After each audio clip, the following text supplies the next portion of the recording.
Hello and welcome to my latest weekly video news from Madison's. Well, house prices, it's all I sort of hear about at the moment.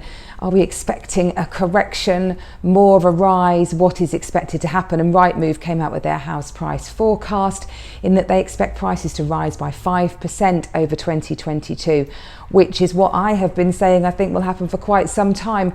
That's all being driven by this terrible stock shortage we've got at the moment and too many buyers chasing too few properties. So that's what they're predicting. Interesting to see what the thoughts are for central London and the prime market. Sorry, that's my dog shaking her head there. In that the prime market's actually had a bit of a tough time since 2016. So houses are down 4.4% and flats are down 10.2%. So it's expected that they will rise by 21% over the next few years. So yeah, that central prime market still seen as very attractive to foreign investors. We're still a very, very attractive place to come to.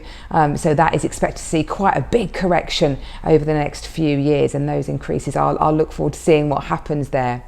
Well, of course, Christmas is coming, and interesting to see that it's been dubbed the Christmas of Togetherness. And that is because there is an enormous rise in short-term let requests. So lots of people looking for Airbnbs or short-term holiday homes near their loved ones so they can spend more time together over Christmas and making up for that lost time last year.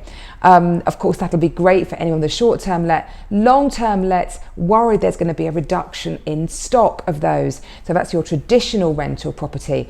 And landlords will feel they've been quite hard hit over recent years. There's been the reduction in what you're allowed to offset against your income. You obviously have to pay a lot more on your purchase of a property, and the Chancellor's got his eye on capital gains tax. Watch this space for that one. And of course, there's been the change with the EPC certificates, the energy performance certificates. For some time now, it's been illegal to rent a property with an energy performance rating of an E or below.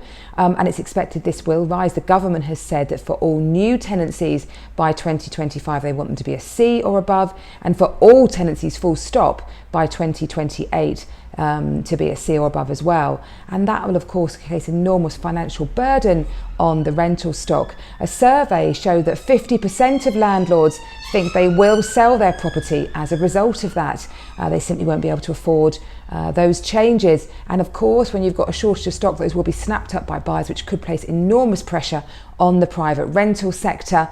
Certainly there'll be fewer houses, so rents will rise for those people who need to, simply can't afford to buy. So there will be an interesting dynamic what will happen there, and I'm not sure it will be good for tenants in the long run if many landlords do sell off their stock.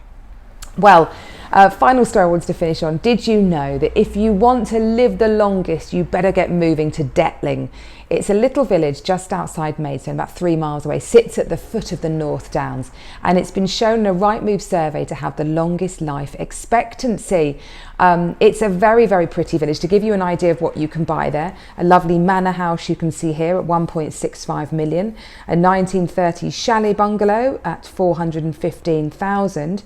But the average price there is between 550 and 800, but it could pay off for you. Men will live to an average age of 86 against their normal age of 80, and the general overall age is a rise to 95 against a national average of 83. So who knows why, but Detling has been shown where you have the chance to live longest.